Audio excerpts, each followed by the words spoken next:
Hello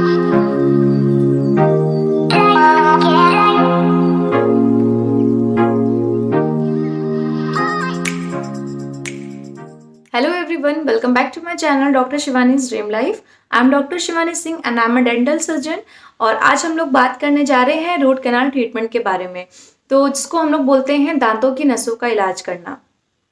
तो without wasting time let's get started. So firstly हम लोग बात करेंगे what is root canal. Root canal होता क्या है? तो root canal treatment is basically to eliminate the bacteria from the infected root canal and prevent reinfection of the tooth and save the natural tooth. जो हमारे दांत हैं उसमें जो रूट कैनाल्स हैं उसमें जो इन्फेक्शन और जो भी बैक्टीरिया प्रेजेंट है उसको एलिमिनेट करते हैं हम लोग, उसको रिमूव करते हैं, कम करते हैं, ताकि उस पर फिर से कोई इन्फेक्शन नहीं हो और हमारा टूथ जो है वो सेफ हो जाए और आगे की जो साइड बाय साइड जो एडजेसेंट टूथ हैं उनमें भी कोई इन्फेक्शन आगे चल के नहीं हो। तो इसको हम लोग रूट कैनाल बोलते हैं। तो जब हमारा टूथ जो है वो रूट कैनाल ट्रीटमेंट के लिए जाता है तो उसमें जो इन्फेक्टेड जो पल्प होता है हमारे रूट कैनाल्स में जो पल्प है और जो इन्फ्लेमेशन जो भी हुआ है, जो भी इन्फेक्शन हुआ है, वो एक बार जब रिमूव हो जाता है तो उसके बाद जो टूथ के अंदर जो सरफेस है उसको हम लोग प्रॉपरली क्लीन करते हैं, उसको पूरा क्लीन किया जाता है और जो रूट्स हैं, जो हमारा टूथ सरफेस है, जो भी जितना इन्फेक्शन हुआ था उसको प्रॉपरली क्लीन करने के बाद डिसइंफेक्ट करते हैं और देन उसको हम लोग फील कर देते हैं मटेरियल से, ताकि वो प्रॉपर एक बेस उसका तैयार हो जाए टूथ का, और उसके बाद उसको हम लोग सील करते हैं। तो ये सब प्रोसेस पूरा जो है इसको हम लोग रूट कैनाल ट्रीटमेंट बोलते हैं। तो इसको मैं आपको एक सिंपल वे में एक जो आपको यहाँ डायग्राम दिखा रही हूँ, इस डायग्राम में आप देख रहे होगी कि साइड में आपको एक रूट के नीचे आपको दिख रहा होगा इन्फ्लेम्ड लिगामेंट्स दिख रहे हैं। तो इन्फ्लेम्ड लिगामेंट्स होते हैं और साइड में एब्सेस दिख रहा है। तो एब्सेस मतलब जितना भी आपके दांत में जो पस फॉर्मेशन हुआ है, जो भी इन्फ्लेमेशन आपके दांत के जो जड़ों में हुआ है, इसको हम लोग यहाँ से ऊपर से इसमें इंस्ट्रूमेंट डाल के इसको रिमूव करते हैं, फाइल्स डाल के। और जो आपके जो इन्फेक्टेड पल्प आपको साइड में दिख रहा है इसको भी हमें रिमूव करना होता है, डिसइंफेक्ट करना होता है। उसके बाद जो ऊपर जो टूथ आपके जो कैरीज लगी हुई है, ये जो पूरा सरफेस है, इसको भी क्लीन करने के बाद ही हम इसको प्रॉपर पूरा सरफेस को डिसइंफेक्ट कर देते हैं, पूरा क्लीन कर देते हैं। जो भी इन्फेक्शन, जो भी बैक्टीरिया है, इसको रिमूव करने के बाद इस पे हम फिर पूरा मटेरियल फिल करते हैं और मटेरियल फिल करने के बाद इसको सील कर देते हैं। तो आपका जो टूथ है वो पूरा सेव हो जाता है, हमें उसको एक्सट्रैक्ट नहीं करना पड़ता है और उसके बाद वो अपने नेचुरल वे में यूज करने के लिए रेडी रहता है। अब बहुत लोग इस पर सवाल करते हैं क्या रूट कैनाल ट्रीटमेंट बहुत पेनफुल होता है, कि ये हर्ट करता है जब इसको हम लोग करवाते हैं? तो ऐसा कुछ नहीं है। रूट कैनाल ट्रीटमेंट में हम लोग जब करते हैं तो कभी कभी अगर पेशेंट पेन बेयर नहीं कर पा रहा है तो उसको हम लोग एनेस्थीसिया दे देते हैं। एनेस्थीसिया देने के बाद जो दांत है वो हमारे वहाँ पे नमनेस प्रेजेंट हो जाती है, तो आपको वो पेन या जो भी हम लोग इन्फेक्शन निकाल रहे हैं, एलिमिनेट कर रहे हैं, वो प्रोसेस पूरा आपको फील नहीं होता है वहाँ पे नमनेस की वजह से, और आपको पेन भी और कोई भी हर्ट उसमें फील नहीं होता है। और आपका प्रोसेस पूरा जब भी हम लोग जितनी अपॉइंटमेंट देते हैं उसमें जितनी बार भी आपका रूट कैनाल ट्रीटमेंट होता है आपको एनेस्थीसिया देके ही किया जाता है, और ताकि आपको उस टाइम पे जो टाइम पीरियड जो है हमारा प्रोसीजर करने का, उसमें कोई भी पेन आपको वहाँ पे फील नहीं हो। जैसे कि आपका ट्रीटमेंट कंप्लीट होने के बाद कभी कभी ऐसा होता है कि कुछ टाइम पीरियड तक आपको हल्का सा डिफिकल्टी होती है, मतलब कि वो टूथ में आप कुछ चुई कर रहे हो या कोई भी आप टॉक भी कर रहे हो, बोलने पे भी आपको हल्का सा डिस्कम्फर्ट फील होता है। तो वो धीमे धीमे आपके एक नेचुरल वे में आने के लिए, जो वो आपका टूथ का ट्रीटमेंट हुआ है उसको नेचुरल वे में आने के लिए कुछ टाइम लगता है, फ्यू डेज लगते हैं। तो आपको वो डिस्कम्फर्ट, माइल्ड डिस्कम्फर्ट हल्के से कॉज होगी, तो वो आपके धीमे धीमे चली भी जाए। तो अब हम लोग बात करते हैं कि हमें कैसे पता होगा कि हमारे दांतों में रूट कैनाल ट्रीटमेंट होना है। तो हमें ऐसे क्या मतलब सिम्टम्स और क्या कॉज हमें फील होगा कि हमें रूट कैनाल ट्रीटमेंट कराना पड़ेगा। तो रूट कैनाल ट्रीटमेंट जो होता है, जो कुछ दांत आपके दिखे होंगे टूट जाते हैं, कभी आप देखते हो कि सड़ गया है, बहुत ज़्यादा इन्फेक्टेड आ गया है तो वो टूट चुके हैं, या उसमें कोई इंजरी हो चुकी है, या कभी कभी जेनेटिक प्रॉब्लम्स की वजह से भी आपके दांत खराब हो जाते हैं और उसमें आपने देखा हो कि बहुत ज़्यादा डीप कैविटी हो गई, बहुत ज़्यादा डीप की कीड़े लग चुके हैं दांतों में, और कोई भी जो इशू है, जो पहले के दांत, जो पहले भी प्रॉब्लम्स आपके दांतों में थी, या आपने कभी कोई ट्रीटमेंट पहले भी कराया हो, फीलिंग है या कोई भी स्केलिंग वगैरह कुछ भी हुआ हो पहले आपका प्रीवियस ट्रीटमेंट, उसकी वजह से भी अगर आपको आगे इन्फेक्शन कॉज कर रहा है, तो ये सब चांसेस हैं, ये सब सारे आपके रीज़न हैं कि आपको आगे चल के रूट कैनाल ट्रीटमेंट की नीड हो सकती है और आपको रूट कैनाल ट्रीटमेंट कराना पड़ सकता है। जो पेशेंट होते हैं वो जनरली नोटिस तब करते हैं जब उनके दांतों में पेन होता है, सेंसिटिविटी भी आने लगती है, और जब ठंडा या गर्म चीज़ से कुछ खा रहे हैं उनको दांतों में सेंसेशन होता है, तो वो एक टूथ में उनको जब ये चीज़ कंटिन्यू फील होने लगती है और ज़्यादा सीवियर पेन होने लगता है, तो वो सोचते हैं कि यार ये चीज़ हमें दांतों में हो रही है, तो मतलब हमें इन्फेक्शन या कोई प्रॉब्लम ज़्यादा है, तो वो अपने डेंटिस्ट से कंसल्ट करते हैं। तो डेंटिस्ट उन्हें बताते हैं कि यार आपके दांतों में ये प्रॉब्लम है और हमें इसका रूट ट्रीटमेंट का आपका प्रोसीजर करना पड़ेगा, तभी आपका ये टूथ जो है ये सेव हो पाएगा और ये आगे कंटिन्यू प्रोसेस हमें स्टार्ट करना पड़ेगा। सो अब हम बात करते हैं कि रूट कैनाल ट्रीटमेंट जो है वो मतलब कितनी सेटिंग्स में आप कर सकते हो, मतलब इसका प्रोसीजर क्या है, मतलब बेसिकली हम लोग बोल सकते हैं ये प्रोसीजर क्या है।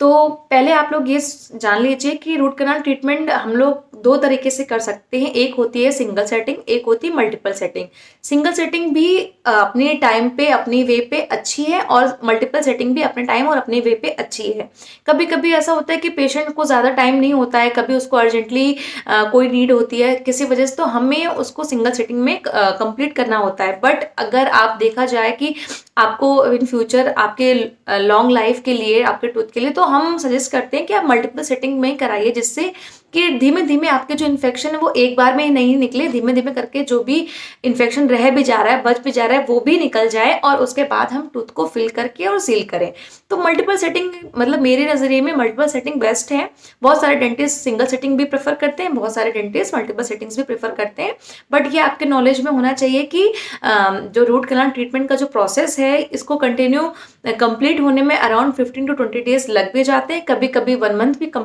कवर कर लेता है और कभी कभी ये 1 वीक में भी कंप्लीट हो जाता है। तो टाइम वेरीज करता है आपके टूथ से, आपके इन्फेक्शन से, कि कितना आपके दांतों में इन्फेक्शन है, आपका टूथ कौन सा है, कि इंसाइजर्स हैं कि कैनाइन है कि मोलर्स है, क्योंकि इंसाइजर में रूट कम होती हैं, कैनाइन में रूट अलग होती हैं और मोलर्स की रूट ज़्यादा होती है। तो जितने आपका रूट कैनाल्स होते हैं उतना इन्फेक्शन निकालने में टाइम लगता है और उतना आपका प्रोसीजर में भी टाइम लगता है। तो आपके टूथ वेरी करते हैं और आपके जो इन्फेक्शन वो वेरी करता है, और आपके डेंटिस्ट का जो टाइम है और आपका जो टाइम है ये भी मैच करना पड़ता है कि आपकी जो ट्रीटमेंट का प्रोसीजर हमें किस अपॉइंटमेंट में और कितने डेज में कंप्लीट करना। तो अब हम लोग बात करते हैं जो प्रोसीजर, इसके स्टेप्स कैसे हैं, मतलब डेंटिस्ट के पास अगर आप जा रहे हो तो डेंटिस्ट आपका रूट कैनाल ट्रीटमेंट स्टार्ट कैसे कर रहा है और सारे स्टेप वाइज आपको कैसे ये यूज कर रहे हैं इसको करने के लिए। सबसे पहला स्टेप है आप डेंटिस्ट के पास जाएंगे तो डेंटिस्ट को आप अपनी प्रॉब्लम, अपनी जो है हिस्ट्री आप बताएंगे, तो डेंटिस्ट उसका डायग्नोसिस बनाएगा और उसको बनाने के बाद आपको ट्रीटमेंट के बारे में बताएंगे कि आपके साथ आपके टूथ में ये इन्फेक्शन है और इसको हमें इस तरह से ट्रीट करना पड़ेगा और इतना टाइम लगेगा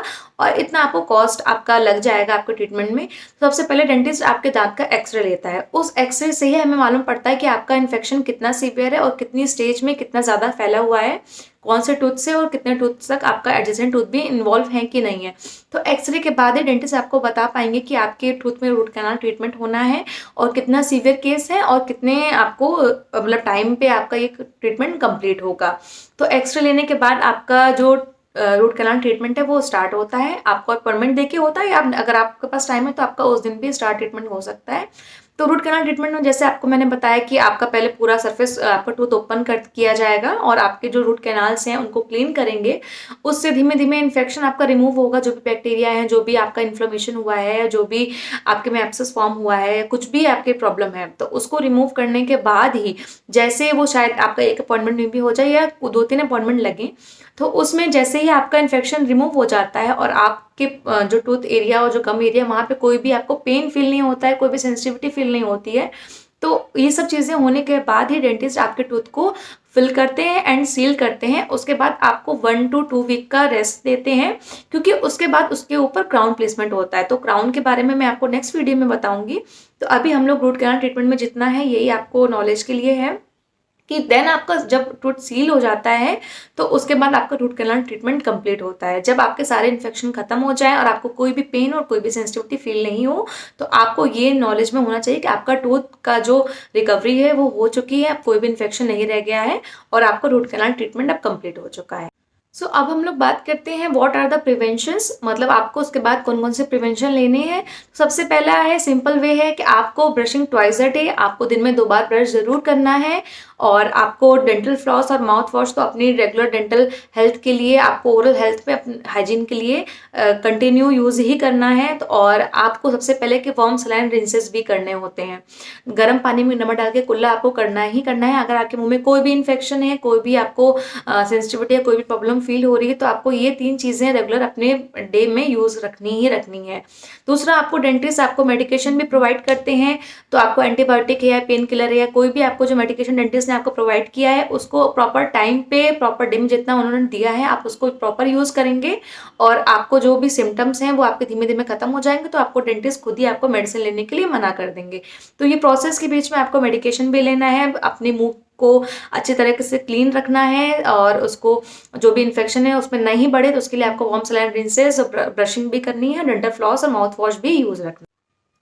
तो रूट कैनाल ट्रीटमेंट के बाद डेंटिस्ट आपको ये बोलते हैं कि प्रिवेंशन के लिए कि आप मतलब 24 आवर्स तक, मतलब उस साइड से कोई भी चीज़ें चुई नहीं करिए, मतलब उस पर फोर्स नहीं दीजिए, उस पर प्रेशर मत दीजिए और कोशिश करिए कि आप नेक्स्ट साइड, जो दूसरा साइड है आपके दांत का, उस साइड से खाना खाएं। और सॉफ्ट चीज़ें आप कोशिश करेंगे जब तक आपका ट्रीटमेंट चल रहा है या जब तक आपको दांतों में प्रॉब्लम है, आपको जो रेगुलर वे में आपका ट्रीटमेंट कंप्लीट होने के बाद भी आपको हल्का सा डिस्कम्फर्ट फील हो रहा है, तब तक आप कोशिश करें कि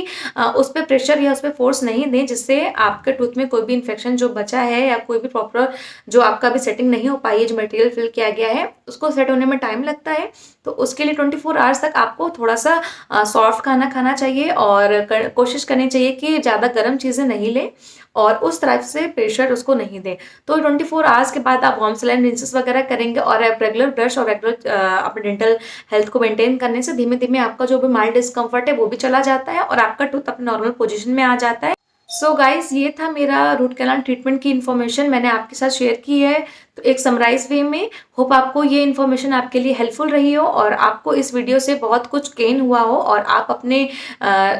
टूथ में कोई भी इन्फेक्शन या कोई भी प्रॉब्लम होती है तो आप इस बारे में ज़रूर सोचें कि ये क्यों ही हुई है और आप अपने डेंटिस्ट के पास रेगुलरली डेंटल चेकअप के लिए जाएं, रेगुलरली फॉलोअप ज़रूर करवाएं ताकि आपको कोई भी इन्फेक्शन और कोई भी जो टीथ में प्रॉब्लम है वो आगे नहीं बढ़े और आगे कंटिन्यू नहीं करे। सो गाइज, फिर हम नेक्स्ट टाइम मिलेंगे एक न्यू इन्फॉर्मेटिव वीडियो के साथ। और अगर आपको कोई भी टॉपिक पे कोई भी प्रॉब्लम है तो आप मुझे कमेंट सेक्शन में करके ज़रूर पूछिए, मैं आपको ज़रूर हेल्प करूँगी।